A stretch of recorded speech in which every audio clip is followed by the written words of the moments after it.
পয়েন্টের পরে কটা ঘর আছে? 1 2 3 4, তাহলে 4 এর বর্গমূল হয় 400 হয়, পয়েন্টের পরে 4টা ঘর আছে তারও হবে। পয়েন্টের পরে কটা ঘর আছে? 1 2 3 4 5 6, তাহলে দশমিকের পরে জোড় সংখ্যক থাকলে বর্গমূল হয়। কনসেপ্টটা কাজে লাগছে, তাহলে সবার বর্গমূল হবে। আচ্ছা 400 এর বর্গমূল আমাকে বলে দাও। 400 এর বর্গমূল কত? 400 এর বর্গমূল 20। তুমি ভেবে নাও যে এইখানে পয়েন্ট নেই। কি বললাম? ভেবে নাও এখানে পয়েন্ট নেই, 400 আছে, তাহলে 400 বর্গমূল আমাকে বলো। 20 লিখলাম, 20 লিখলাম। পয়েন্টের পরে কটা ঘর ছিল? 4টে। বর্গমূলে অর্ধেক হয়, কি হয়? অর্ধেক। তাহলে কটা ঘর হবে 4 এর অর্ধেক? 2। তাহলে 2 ঘর আগে পয়েন্ট বসবে। এবার 1 ঘর 2 ঘর, পয়েন্ট কোথায়? এইখানে। বলো ক্লিয়ার? পরেরটা করে আরো ক্লিয়ার হবে। কি আছে? ভাবো পয়েন্ট নেই, পয়েন্ট না ছাড়া সংখ্যাটা কি আছে? 4 আছে, 4।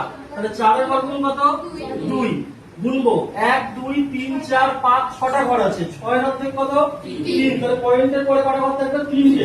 তাহলে 4 2 নিজে একটা ঘর, একটা ঘর শূন্য দিয়ে ভরাট করলাম, আর একটা ঘর শূন্য দিয়ে ভরাট করলাম। এখানে ভালো দেখানোর জন্য একটা শূন্য বেশি দিতে সামনে। বলো ক্লিয়ার হয়েছে?